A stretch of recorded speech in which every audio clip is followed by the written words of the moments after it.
কবিতা বীর ছেলে, কলমে প্রত্যুষা ঘরুই মান্না।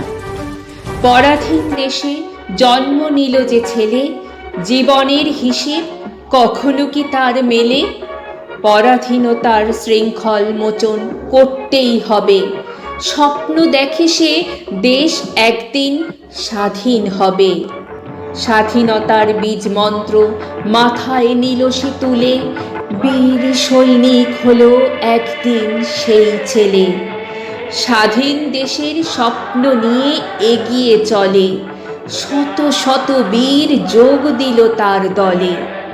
রক্তের বিনিময়ে স্বাধীনতা আনবেই সে, তার হুঙ্কারে ব্রিটিশ শাসক কাঁপে যে তরাসে। গৃহবন্দী হতে হলো তাকে ব্রিটিশের হাতে, কার ক্ষমতা আছে যে পারবে তাকে আটকাতে? ব্রিটিশের চোখে ধুলো দিয়ে পালালো সে, আজাদ হিন্দ ফৌজ গড়ল অবশেষে।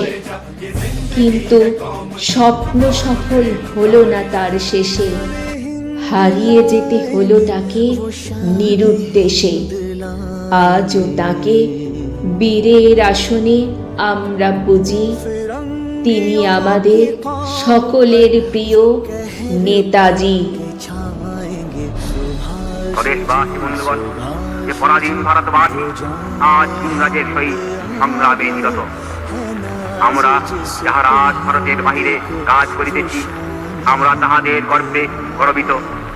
প্রতিদিন তাহাদের কথা আমরা চিন্তা করি এবং তাহাদের উদ্দেশ্যে প্রীতি ও শ্রদ্ধার অঞ্জলি নিবেদন করি। আবার তাহাদের নিকট গিয়া বলুন যে তাহাদের এই বিরাট দুঃখ ও ত্যাগ কখনো ব্যক্ত হইতে পারে না।